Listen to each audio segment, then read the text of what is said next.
Hello, franchise friends. I'm Simon Wise, your guest host of Franchising Brand Stories. Hello, my name is Kate Ball and I am the founder and director of Mini First Aid. Thank you very much. And ladies and gentlemen, very warm welcome to Franchising Brand Stories. And I must kick it off with a couple of apologies. The first one, of course, is the observant of you will realise that I'm not Harvey Tuck. Harvey is currently on a lads golfing trip in Portugal. And just like his golf, the internet signal over there is extremely patchy. So unfortunately, he won't be able to join us today. But he's given me a full set of instructions, which I've got here, and he's also given me full access and control of his command center. So we'll work our way through that. I've also got to apologise that I am struggling with a bit of man flu as well. And Kate's thinking, my God, you want to have 6 children, mate.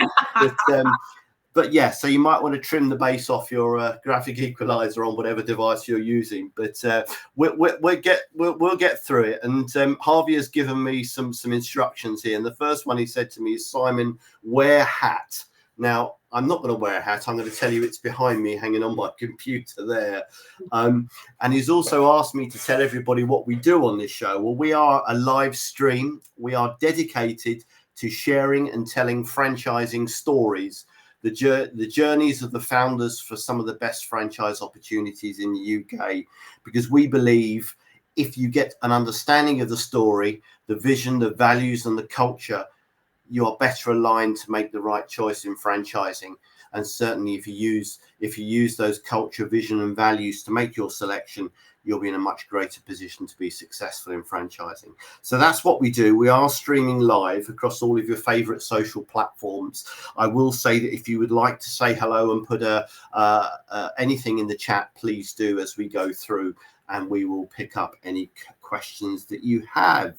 So there we are, and here we go. Kate, are you all ready? I am indeed. Brilliant. Indeed. Well, listen, a very warm welcome to Franchising Brand Stories. I just want to kick off by asking you a very silly question, but something just to set the scene. What is Mini First Aid? What do you do? We teach first aid and we sell first aid products. So that's our 2 key things that we do. Fantastic. And where are you at today? I mean, how many franchisees do you have, and which parts of the country can you be found in?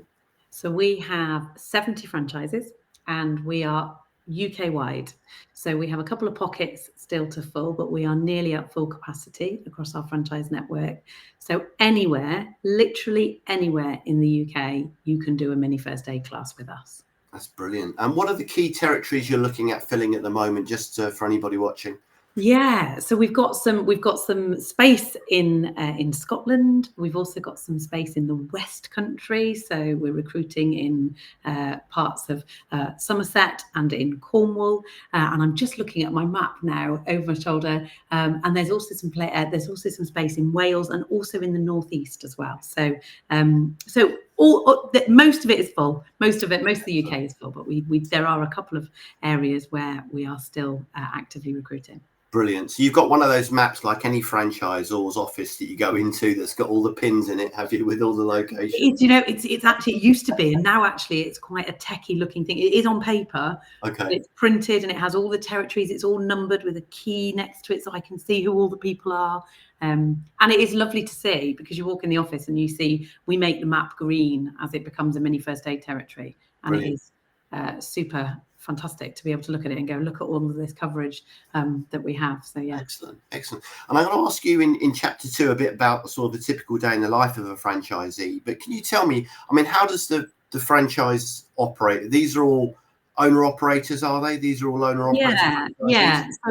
So the majority of our franchisees come to us because they feel a sense of purpose around wanting to teach life-saving. It is, I believe, and we believe, the most important life skill you ever learn is to learn how to save somebody's life. Our franchisees, rather than being individuals who are looking to buy a franchise, what they're actually looking for is they're looking for a job effectively, or they're looking for a business with purpose. Yeah. So when we recruit our franchisees, they tend to be people that have come to us. Either they've been to a class and thought, this is brilliant, I want to explore the opportunity of joining, or perhaps for some of our franchisees, it might be that they've experienced first aid firsthand, so they might have come from nursing or primary care, and go, actually, I want to do some teaching and work in prevention. So therefore, that's where we sort of pick from for our franchisees, and then they come to us and go through our induction process and join us as a Brilliant. franchisee. And we'll talk a bit more about that in chapter 2 in terms of the prospect journey. But I mean, typically then, who are the customers? Who do you actually deliver the training to? So when Mini First Aid first began, the very first product that we had was classes for parents and carers. So that's people that pretty much are expecting a baby or have just had a baby. And sometimes people come to us when their children are a little bit older. But principally, it's people on their new to parenting journey, and they want to learn the basics of first aid so that if something happens, they would know what to do. Yeah. Now the range of classes from Mini First Aid encompasses, we call it the whole family. So effectively now children can learn with us because first aid is on the national curriculum in England and Wales. So all children have to learn first aid at school. So we teach in schools. We also teach as part of adult education, where this is awareness courses for people that just want to know basic life-saving because they feel like they need to know it. And then a huge piece of work that we do is around workplace training. So people that need first aid to do their job. So whether that's that they'll be at work first aid, it might be that they work with children themselves. So we do all encompassing areas of first aid now. So both awareness and workplace qualification courses. Fantastic. So it's really quite broad, isn't it, in terms of what the mix of business that a franchisee has access to, different marketplaces and different channels where they can deliver their training. Yeah, I mean, I basically, people will always mock me for this, but whenever people go, does Mini First Aid do this? I used to say, no, but we can. And then we would add more and more courses, and everybody operationally be like, Kate, no more. We can't offer any other elements of, and actually, but now, whereas I guess our heritage is in parent and carer first aid, and that's still very much where we have the stronghold in the market, for example. Yeah. But our franchisees are coming to us now and offering a full range of courses and teams then that help them run those classes. Brilliant. And their owner operators, presumably they work from home, do they? Or do they have their own sort of premises? Yeah, so we've got a number of franchisees that have their own premises now. So they've, and some of that has been to overcome the challenges that they have in finding venues to teach their classes. But the majority of our franchisees work from home. Some of them work from shared workspaces, for example. But the premise of Mini First Aid is that we go to customer to teach. So whether that's we go to a community venue or we go to a customer's home or school or business, etc. We are seeing more of our franchisees starting to look at investing in business premises, but the majority of them still work from home. Yeah. And will they be employing additional staff as well? Yeah. So the franchisees now across our network are all, so we have 70 franchises, but across the network we have 150 first aid trainers. So the franchisees are recruiting individuals to work for them as part of their operation. And it means then that also the franchisees can be working on their business as well as in their business. So it means that they've actually got an opportunity to grow and develop their business. And some of our franchisees are actually stepping back from day-to-day teaching because they're actually now got a fully equipped team that are out running the classes in schools, in nurseries, etc. And they can be a little bit more hands-off with the teaching. It's fantastic. It's a very logical life cycle, isn't it, of an owner-operator franchise to a more of a management franchise as well. So, yeah, absolutely. And it's a big journey because certainly from its heritage, and when I first started out, it wasn't the plan or my plan to have people, recruiting and having bigger teams, but we're just a bit good at what we do. And so therefore the demand is there from customers, and therefore we're going, right, we've got to have the people, we've got to have the capacity to be able to run more classes. Brilliant. Thanks very much for that introduction. That was really, really helpful. Let's say hello to a few people that have joined us live. We have the lovely Katrina Newman, QFP. Hello, Katrina. You're very welcome. It's lovely to see you. We have Mr. Ed Purnell, looking very dapper today, Simon. Well, I'm doing my best to keep up with you, my friend. Thanks for joining us, Ed. And we've also got the lovely Tim Morris here. Tim says, evening, everyone. Sorry, I'm a bit late. Great to be here. Looking forward to listening to Kate's Mini First Aid story. Well, so are we. And thank you very much indeed. Okay. Well, listen, thanks very much for that sort of introduction. I mean, we're very clear about where you're at the moment, but just taking something from what Harvey likes to say, we're going to put you in the time machine and take you back in time, if that's what you do, And just tell us where did it all begin? What was the light bulb moment, and how did it start for Mini First? Well, so the business is 10 years old officially. So officially we registered as a limited company 10 years ago. But a couple of years prior to that, I'd started sort of playing with the concept. So I'd been running some first aid classes at home. But the foundation of Mini First Aid came from a collision of three things, really. So the first was that, very tragically, my brother had a heart condition called cardiomyopathy. And I say tragically because he didn't know that he had cardiomyopathy.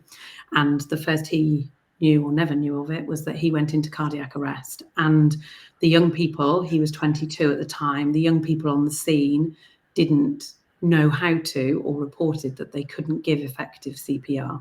And so for our family, when my brother died, we got thumped in this emergency situation where we suddenly got told, we had a call from the police, and he had died. And we always had this question around, what if the people on the scene had been better or effective? And we don't hold any malice towards them, but it was always a thing for me. And I knew my mantra became, people have got to be able to save a life, right? Every single person, because you just never know when something's going to happen and you're the first person there, whether you're a parent, just a person in the street, at work, whatever.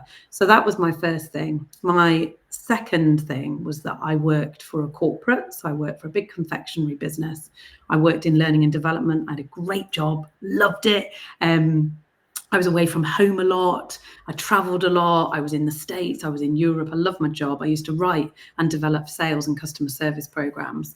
But when I had my children, or my first child, I should say, suddenly when I went to go back to work when he was 9 months old, it wasn't as cool anymore. I suddenly didn't want to be aware. I didn't want to talk on FaceTime to a 9-month-old. So I had a desire to do a career change, to pivot and do something a little bit different. And then when I had Alfie, I also wanted to access first aid training myself for parents. I thought, I need to learn, because given this baby in the hospital, and people watching who are parents will know that there's just this overwhelming feeling of protection when you are given your child. And it particularly was massively overpowering for me with my firstborn. And I wanted to make sure that what happened to my brother never happened to him, or I could save him. And I went to go on a first aid course, and one of the challenges that I had was that I wasn't allowed to take my baby with me, and the course was going to be 6 hours in duration, which isn't compatible with being a new parent, new mum. And so it was a collision of events, really, that when I've got to do something different. So I trained up as a first aider. I had this desire that I wanted everybody to learn to save a life. I also had a background in writing really good training courses. I knew about styles of learning and having to make that stuff engaging. And I sort of mashed this together and wrote a 2-hour training course that wasn't a workplace qualification. You didn't get a qualification at the end. It just meant that you knew your stuff. Yeah. And the key thing for me is that anyone who came to my kitchen, the old cliche, sat around my kitchen table, anyone who came would leave going, thank you. If anything happens, I know what to do. And that's how it all began. And literally, people describe businesses as snowballing. I couldn't keep up. I could not keep up with the demand of people. I was upsetting my neighbours because people were parking in the wrong place. What business are you running here? Everybody coming in and out of my house or what have you. I was like, it's just a first aid business. And I recruited a very good friend of mine, who was ex-cabin crew, very highly trained in first aid, brilliant at customer service, great people person, to test running an operation in Bristol for me, where I'd grown up. And that was sort of a bit of a nod to my brother, because it was in Bristol. And originally I thought she was going to be an employee. And I took some advice from a brand called Cafe to You years ago. I met one of their directors. He said, franchise it, Kate, franchise it now, do it now. And so Zoe, who was our first Bristol franchisee, agreed to be the test for me. And we mocked together a contract. I mean, I cringe now at what we'd knocked together. And, now I think this is why operationally I have so much help around me now to take away the mistakes that I made. And then the rest is history, really, because as Zoe became so successful in Bristol and I was still successful in Leeds, social media did its thing. People started hearing about it. And we had more cabin crew initially come to join us because they'd heard that Zoe was running this great job alongside flying, still a bit part-time, and we grew. And that's, that was the very beginning. And if someone said to me, did you want to create a national franchise business? No, I wanted to save lives and I wanted to do something in my brother's memory. Fantastic. And here we are today. What a superb legacy. And from a very tragic set of circumstances, you'd be very proud. And I'm sure your brother would be very proud of you as well in terms of what you've achieved. Yeah, he's tragic that it took something like that to spur you. And it quite often, when I'm with when we're recruiting franchisees, when I meet franchisees, quite often there's quite a lot of emotion, people will hear me talking or being interviewed, and I'm known for making people cry because people go, oh, that's awful, or it'll bring back a memory of something for themselves. But I think, the good to come out of my brother's tragic death is that we know that now we as a business are training sometimes up to 2,000 families a week. That's bonkers. That's crazy. That means that we can prevent a death or an injury progressing to something much more significant because they've been to our training. Then we're doing a great thing. And I'm hugely proud of where we are now. Brilliant. Well, congratulations, Stu. There's somebody that we both know very well. Kat's saying good evening to everybody. Thank you. It's lovely to see you, Kat. Tim's asked a question about who your typical franchisee is. Let's talk about that now, because you've talked about cabin crew, for example. I never thought about that, but I mean, so it's interesting. So we grew a lot with cabin crew initially, and we now, if I look now at where we're recruiting now, we see people from healthcare. So a lot of nurses, for example, paramedics. We have a couple of GPs that own our franchise. We also have people coming out of the forces, so retiring out of the forces.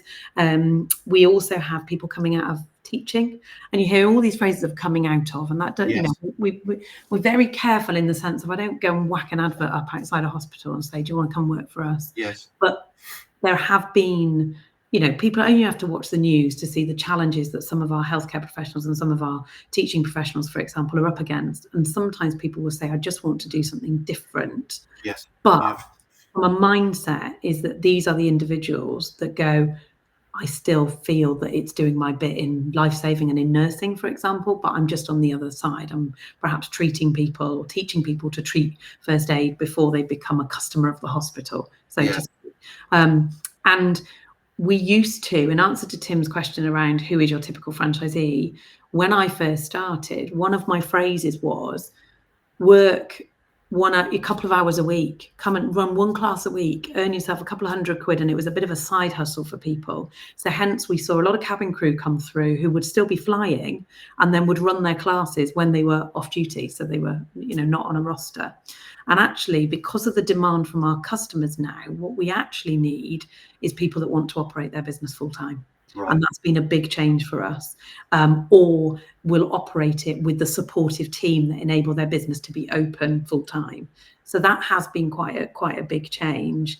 But what it does mean is that we're able to recruit people now that want to work for us as a career and not just as a side hustle. So this is a genuine career choice for people now to come and own a business with us, rather than something that they did on the side. That's really interesting, actually, because one of the questions I was going to ask you was this one here: how has the franchise model evolved as you've grown? And just said it there. And that's exactly it. So it is, it's gone from, and we've got franchisees who have been with us right since the very beginning. And so they've seen this massive change in our business and, and gone with it and seen the growth and embraced it and, and have grown their teams and grown the portfolio of classes they ran. These are people that I met in a coffee shop for a coffee that said, do you want to do this as a bit of a side hustle? Let's save lives together. And now, they've got people working for them and they're doing stuff that they never imagined. Fantastic. And that's really satisfying because it's been life-changing for me, but it's also been life-changing for them as well. Yeah. How did you adapt? How did you adapt as a franchisor then? Because obviously that brings into focus the things that you need to be doing as a franchisor as well, both in terms of support. one of the first things that I had to do was to sell my Leeds franchise. So that I could be hands off day-to-day operations of actually running a franchise and be the franchisor. And it's been a really big journey for me because, as I'm sure a lot of franchisors will nod along and say, yeah, is that actually a lot of the stuff I do today is, in the sense, all the stuff that, is like websites and advertising and budgets and finance and all those sorts of things. And sometimes it's the bit that I go, oh, I just want to roll my sleeves up and get back to running a class, because that's that's what I love. And, that's where my passion is. So it's been a huge curve for me. And also, as we've shaped our business, is the learning I've had to do. It's the biggest and steepest learning curve I've ever been on in my life, apart from parenting, which is just off the scale. But it's been massive, because it's been things that, I remember my first website, which I made myself on Wix. And now I think we're a few weeks off launching version 12 of our website. And it's just bonkers. And our business is only 10 years old. And this constant evolving and, making sure that we're right and we get it right, and the training that we offer and the support that we give our franchisees and all the other influences that are coming into our business, which I never, ever thought that I would have to manage and look after. Yeah. But I still love it. I absolutely love the bones of it. I mean, the passion really comes across here. Let's just bring up another question from Tim, because it draws in nicely in what you've been talking about. Franchising is known for being a great way to own a business because it's very high success rate. Yeah, massive. Yeah. Support does Mini First Aid offer its franchisees to launch their business and to grow it? Because, I mean, that's really important, because the essence of good franchising is the support that you give to your franchisees. It's why people choose franchising, because they get that support. They're never on their own. So, I mean, tell us a bit about the support infrastructure. So the current support that our franchisees have now is top class. I'm biased, but it's absolutely brilliant, because we have two elements really to the business. One is that obviously our franchisees need the support to run their franchise. So to be able to make their franchise profitable, to have a good growth, to have business plans, to be confident in what they're doing, their marketing skills, their social media skills, their actual own business management, so that they know what they're doing around their finances, their profit and loss, and all that sort of stuff. So we've got that, and we've got a brilliant team that enable our franchisees right from the day they join us to have this really nurturing to support to help them run their franchises. And that's through things like collaboration stations, where we get our franchisees together and they challenge each other and solve each other's issues, to one-to-ones with our franchise manager, to support. We've got an online academy where franchisees can come and learn with us on particular areas of business. So we've got all the business skills support there, and we want our franchisees to be able to access that through us, because it means that we can almost check that it's good quality enough, because there's loads of business skills training out there, but we want to make sure it's really good quality and that it is what our franchise need to run their Mini First Aid franchise. We also then have, as well as their skills-based training, we also have their first aid training. So we want to be best in class at first aid, right? So it means that when somebody is talking about first aid, yes, they might have come from healthcare, but we've also got franchisees that have worked in insurance before they came to us. So therefore, we've got to make sure that not only are they a qualified first aider, that's a given, but their knowledge is on another level. So if a customer is at a class and asks a question that is, could be, we're not doctors, so we don't need to diagnose, but the customer might ask a question to help understand why somebody might go into cardiac arrest, or why something happens when you have a burn, for example. And it's our job as Mini First Aid to make sure that our franchisees and their trainers are really well equipped to answer those questions and to feel comfortable that they have that knowledge. So we are part of the first aid industry body who require 10 hours of CPD training a year, which is actually quite small. We do that in a day on our conference. And then we also have training every month for our franchisees that they can tap into through our academy. Some of it's in person, some of it's online, some of it's pre-recorded, so they can tap into it whenever they need it. And we use big partners for that so that we get the best knowledge. So we're just doing a big project with Allergy UK, for example, at the moment, because we get asked big complex questions about allergy. We work with the Children's Burns Trust, Meningitis Research Foundation, Sepsis Trust, all contribute to our content. so that our franchisees feel they are best in class for their information. And then supporting that is then our operational training, which says this is how we're going to help you be brilliant at running your business. So you're always ahead of the curve, aren't you, really? Always Yeah. ahead of the curve, making sure that your franchisees are in the best possible position with their training and support. Yeah, I don't want to take anybody's money when they invest in a franchise with us and walk off into the other room. They start a journey with us, and our franchisees that have renewed several times over with us, we've got franchisees that are going into their own 10th year of trading, is that they need as much training and development support as some of our new franchisees coming into the business. So we also have ways of segmenting our franchisees so that the level of support is right. So we've got our new franchisees coming in, we have a specialist training manager who supports them, and where we've got our more experienced franchisees who might be dealing with new areas of their business, their turnover is growing, is that we've got that level of support there for them as well. Brilliant. Let me just bring a question here in from Denise, and this is great because Denise was also a Dragon's Den. That's fantastic. She's asked a question here, which I think please answer. What would say your biggest challenge and biggest win as a franchisor? And she's also asked if she said, is Deborah still active as an investor? But I think it was Sarah, wasn't it? It was Sarah. Yeah. No, that's fine. Both Dragon's Den winners. I think that's awesome. And you've put franchising on the map as well. Through the screen. We're high-fiving each other.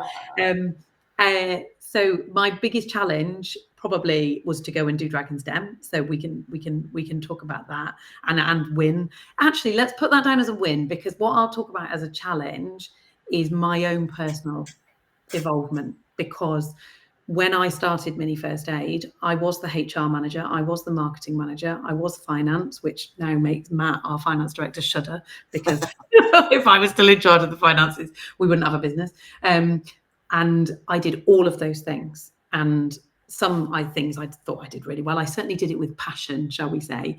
But to let go and let people into my baby was a big thing. And entrepreneurs will always tell you that the hardest thing is letting go of a part of their business to bring other people in. But it's so worth it.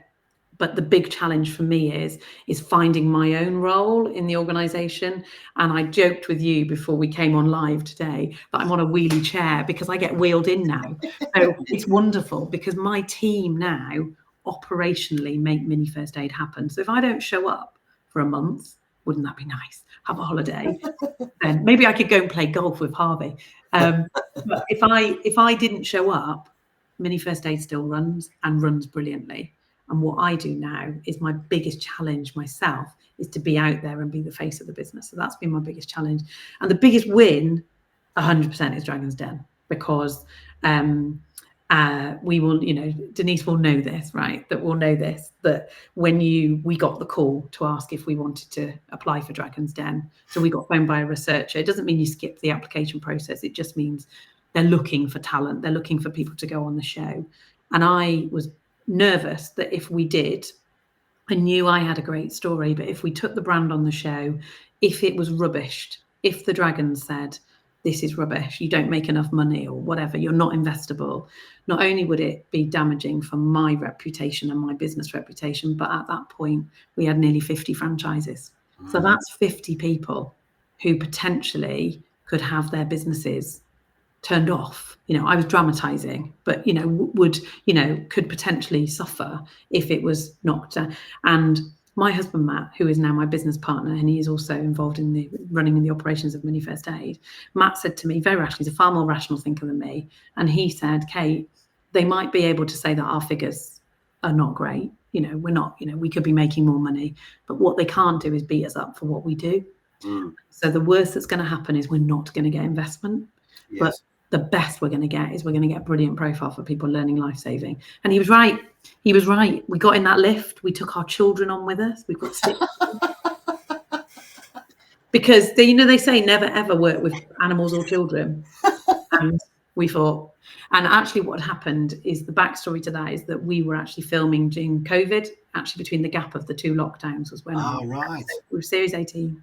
And so we were in a bubble as a family. And so we were originally going to use children to help us teach about children's first aid. And we were going to use professional children, from theatre school, drama school, TV children, kids that do this for a living. And the BBC said to us, you can't have them because they're not in your bubble. Could you bring your own kids? And Matt and I just looked at our very feral group of children. 6, 4 of them were passable, 2 of them were still babies. And we went, all right, we'll do it. And our kids, we took twin 3-year-olds into Dragon's Den. Fantastic. And one of them went up to Theo Pathetis and told him to shh. And it's because we'd been shushing them backstage. Lovely. But our kids did it. They nailed it and they got us the deal. Brilliant. Well done, you. That's fantastic. I know this evening you're taking your children to theatre, so I want to push on and make sure we cover everything you need to. I don't want it to keep you from your children, but that's a fantastic story. One of the things I'm really interested in is this question here, and I think if anybody's listening to your story and thinking, "Oh, that sounds fantastic," one of the key things to look at and think about is, what does a day in the life of a franchisee look like? Very briefly, what does a typical day for one of your franchisees? How does that pan out? So our franchisees predominantly are owner-operators, which means that at some point in most of their days, they will be delivering some first aid training. And most of them will work from home. And so there'll be a balance for them around admin. A lot of, we have a great website and back end of our website, which makes operationally things quite straightforward for them. But quite a lot of the activity and the time heavy activity for our franchisees is being present on social media. So that's videos, that's posting, that's being live, not just LinkedIn, but Instagram, Facebook, etc., making TikTok videos, all of those sorts of things. So that's where they're really busy. There's also a piece around business generating. So our franchisees, we've got a number of franchisees now that have big NHS contracts, for example, big council contracts for delivering first aid training. Wow. They come with a lot of work, so tenders, that sort of thing. So there's some admin, and then when they're out training, that is literally, if I was a trainer and I'm turning up to a venue, I'm turning up 15, 20 minutes early, I might be setting my class, putting the chairs out, getting the cushions out, chatting to the venue owner, getting the coffees on, that sort of thing, welcoming everybody, and then teaching 2 hours. And then at the end of our class, we have a big range of products now, mini first aid products, first aid kits, bump pads, all those sorts of things. So there's a little bit of networking and sales of stock at the end of classes. And the networking for the franchisees is really important at the end of class, because our customers are our best adverts, because they're the people that go out and say, you've got to do this class. So there's lots of video making, tagging, social media, that sort of stuff.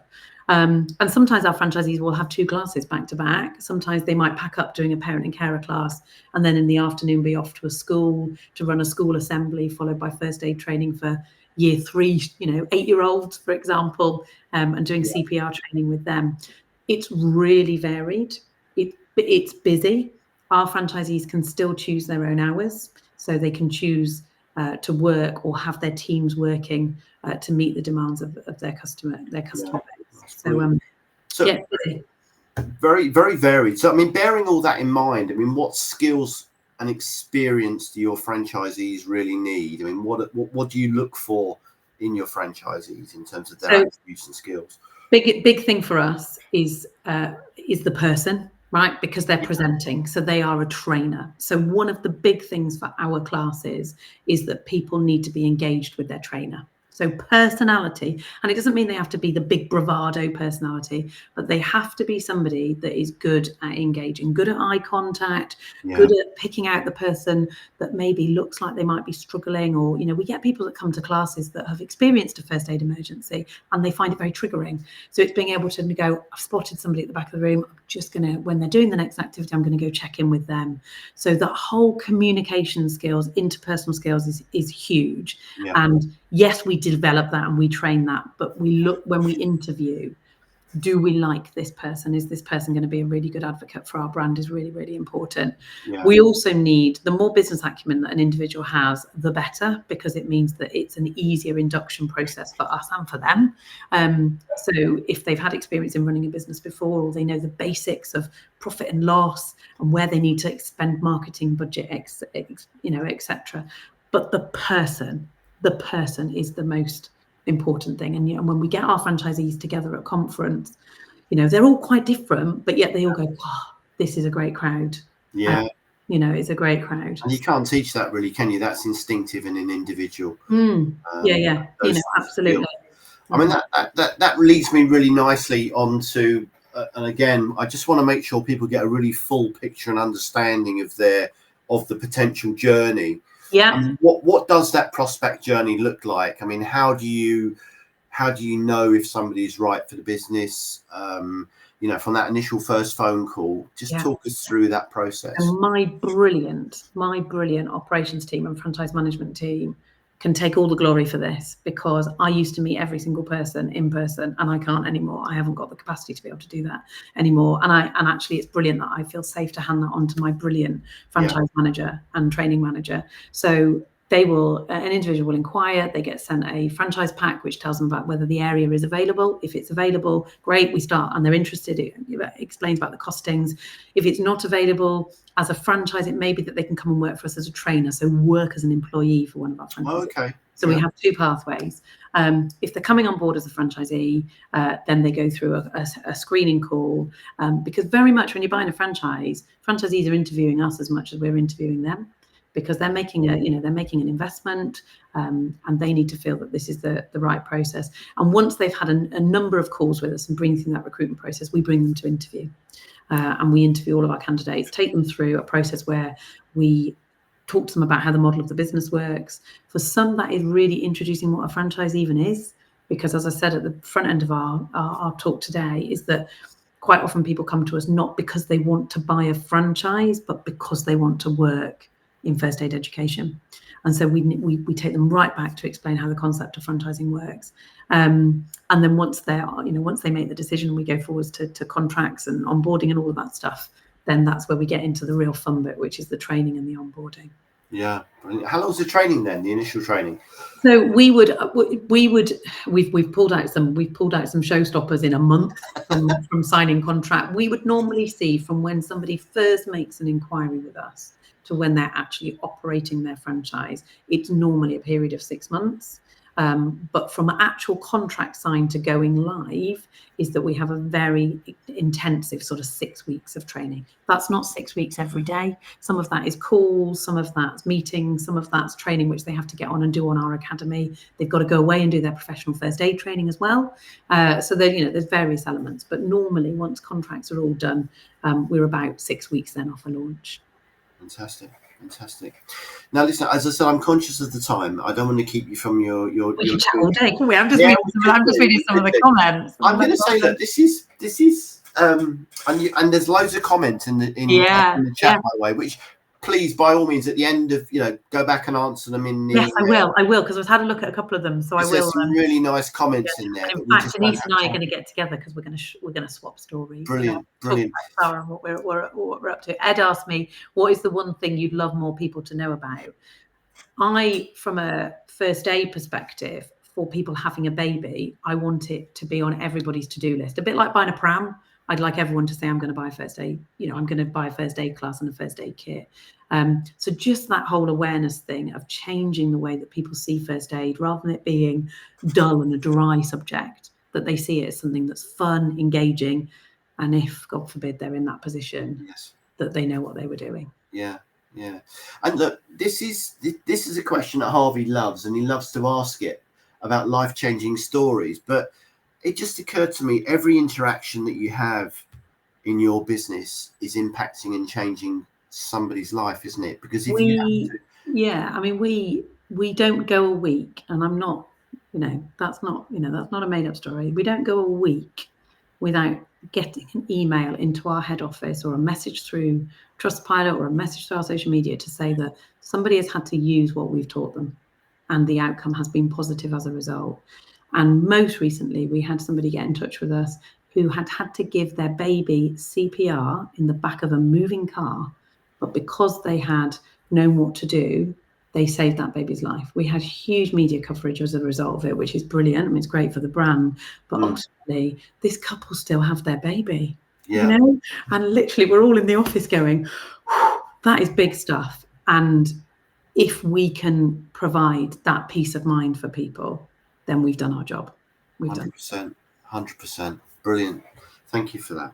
Look, we're gonna finish off with this one question, which again, I could talk to you for hours, and I'm sure our listeners would be fully engaged for many, many more hours. But one of the things we like to understand, again, if I'm a potential investor, if I'm looking at investing in Mini First Aid as a franchise, I'll be really interested to know what plans you've got in the future, how the brand's going to grow and develop, and maybe you can give us that franchising brand stories exclusive as well. Yeah, go on. Right. So the big thing for us is that as well as the franchise, our franchisees also sell products. So they sell Mini First Aid branded first aid products, and we sell through our franchisees, but also through retail as well.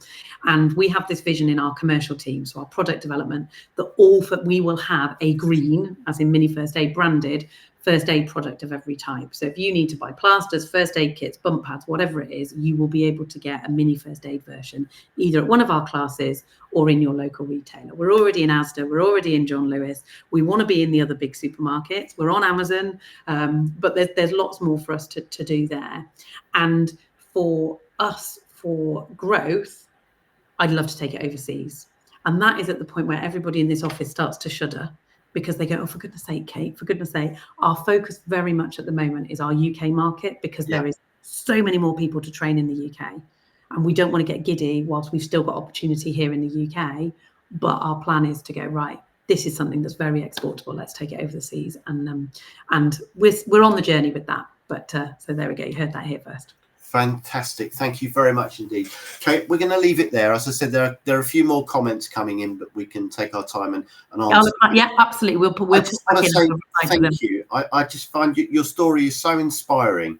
Thank you. And thank you very much for sharing that with everybody. And what's the best way to reach you if somebody is interested in having a chat to either you or your team? Yeah, so Mini First Aid website, minifirstaid.co.uk. That's the best way. You can fill the contact form in. If you prefer to chat through LinkedIn, I've got a LinkedIn profile, so have Mini First Aid, and also all the socials. Just search for Mini First Aid, you'll find us, no problem. Brilliant. And we've got a little QR code on the screen as well. So if you're watching this live or any time in the future, if you scan that, then we can also put you in touch with people there as well. Amazing. Thank you. Listen, I'm not going to keep you any longer. I just want to say thank you very much indeed. Thank you for putting up with my croaky voice. Thank you for inviting me. It's an absolute pleasure. And your story is a real inspiration to everybody. And on behalf of all the people that you've trained and you've helped and supported, thank you. Thank you very much indeed. And go and have a lovely evening with your children. Thank you very much. All right. We'll end it there. Thanks very much. Take care. Bye-bye. Bye-bye. Bye, everybody.